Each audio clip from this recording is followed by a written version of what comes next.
حضرت علی فرمانے لگے میری 5 باتیں یاد کر لو،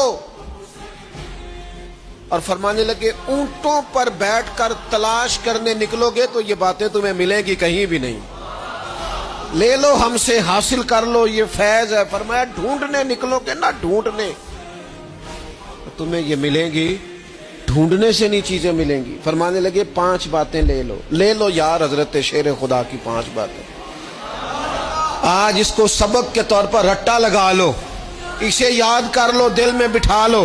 شیر خدا کی 5 باتیں، علم و حکمت کا نچوڑ، نبی پاک صلی اللہ تعالی علیہ وسلم سے لیا ہوا فیض، وہ حضور کی امت کو بانٹتے ہیں، اپنے سے محبت کرنے والوں کو عطا کرتے ہیں۔ حضرت مولا علی شیر خدا فرمانے لگے 5 باتیں لے لو، تم اونٹوں پر بیٹھ کے نکلو گے تو تھک جاؤ گے لیکن یہ باتیں تمہیں کہیں نہ ملیں گی۔ حضرت علی باتیں بیان کرتے ہیں، فرماتے ہیں پہلی بات یہ یاد رکھنا، بندے کو امید صرف اپنے رب سے رکھنی چاہیے، جیت جاؤ گے دوستو دنیا میں اگر یہ بات آ گئی، بچ جاؤ گے، دل ٹھنڈا رہے گا، بے قراریاں، بے چینیاں، پریشانیاں جان چھوڑ جائیں گی، امید صرف اپنے رب سے رکھو۔ حضرت مولا علی شیر خدا رضی اللہ تعالیٰ عنہ دوسری بات بیان کرتے ہیں، فرماتے ہیں اپنے گناہوں سے ڈرا کرو۔ تم غریب ہونے سے ڈرتے ہو، تم تنگ دستی سے ڈرتے ہو، تم لوگوں کی دشمنی سے ڈرتے ہو، اپنے گناہوں سے ڈرو، کہیں ایسا نہ ہو کہ تمہاری نافرمانیاں رب کی ناراضگی کا سبب بن جائیں، اپنے گناہوں سے ڈرو۔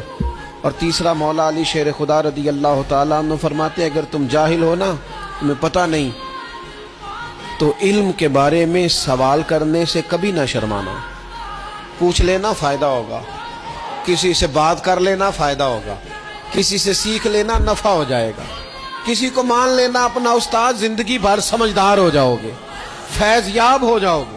اور حضرت علی شیر خدا چوتھی بات ارشاد فرماتے ہیں یہ علماء کے لیے، فرمایا اگر عالم کو کسی مسئلے کا علم نہ ہو تو غلط بات نہ بتائے بلکہ کہہ دے واللہ اعلم، اللہ بہتر جانتا ہے۔ یہ بات یاد رکھیں، جس بات کا پتہ نہ ہو، جس کی خبر نہ ہو، جس پر عبور نہ ہو، اس بات کو آگے بیان نہ کیا جائے اور کبھی بھی غلط بات نہ بتائی جائے۔ یہ حضرت علی شیر خدا ہمیں سبق دیتے ہیں۔ اور 5ویں بات حضرت علی شیر خدا ارشاد فرماتے ہیں یاد رکھنا، ایمان میں صبر کی وہی حیثیت ہے جو جسم میں سر کی حیثیت ہے۔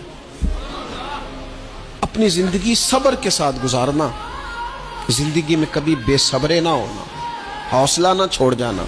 صبر بزدلی نہیں ہوتا، صبر تو اچھی تدبیر کو کہتے ہیں، صبر تو رب کریم کے فیصلے کے انتظار کو کہتے ہیں، صبر تو اللہ کی مدد کے نازل ہونے کے انتظار کو کہتے ہیں۔ فرمایا جو تمہارے جسم میں سر کا مقام ہے وہی ایمان میں صبر کا مقام ہے۔ یہ مولا علی شیر خدا نے ہمیں 5 باتیں